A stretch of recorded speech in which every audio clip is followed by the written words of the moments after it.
મહેસાણા તાલુકાના આંબલિયાસણ ખાતે 5 વર્ષ પહેલા કરોડોના ખર્ચે બનાવવામાં આવેલ રેલવે ઓવરબ્રિજ આજે બિસ્માર હાલતમાં ફેરવાયો છે। પૂર્વ નાયબ મુખ્યમંત્રી નીતિન પટેલના હસ્તે લોકાર્પણ કરાયેલા આ ઓવરબ્રિજ પર મોટા ખાડા પડતા ગ્રામજનો અને વાહન ચાલકોમાં ભારે રોષ ફેલાયો છે।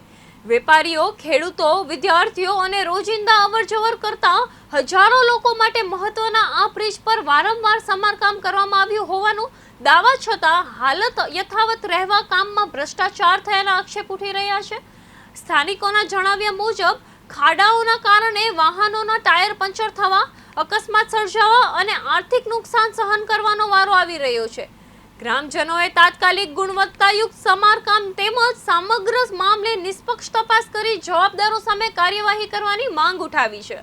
આની એ સમસ્યા છે કે આ રેલવે વાળો જે બ્રિજ છે એ બ્રિજ ખાડા ખીચા વાળો છે અને જેને કારણે વાહનો લઈને આવવામાં તકલીફ પડે છે। વારંવાર અહીંયા એક્સિડન્ટ થાય છે અને જેને કારણે પબ્લિકને બહુ જ સમસ્યા નડે છે। તો સરકારને વિનંતી કે ઝડપીમાં ઝડપી એનું રિનોવેશન કરાવે। બ્રિજ ઘણા સમયથી બન્યો છે પણ એમાં 5 વર્ષથી બન્યો છે પણ એમાં સમારકામ જલ્દી થતું નથી। જે આરસીસી નો રોડ છે અહીંયા પણ અત્યારે એના ખીલાહારી જોવા મળી રહ્યા છે। એના કારણે પંચર પડવાની સાધનોની શક્યતા રહેલી છે અને અકસ્માત થવાની શક્યતા રહેલી છે। અને જ્યાં ડામરનો રોડ બનાવેલો છે અહીંયા તો બહુ મોટા ખાડા પડી ગયા છે, એના કારણે અકસ્માત બહુ મોટા થાય છે। ઓવરબ્રિજ હું સવારથી 6 સુધી મારા ખેતર એ બાજુ છે, ટ્યુબવેલ ત્યાં આગળ છે, તે 5-6 વખત આવન જાવન કરું છું।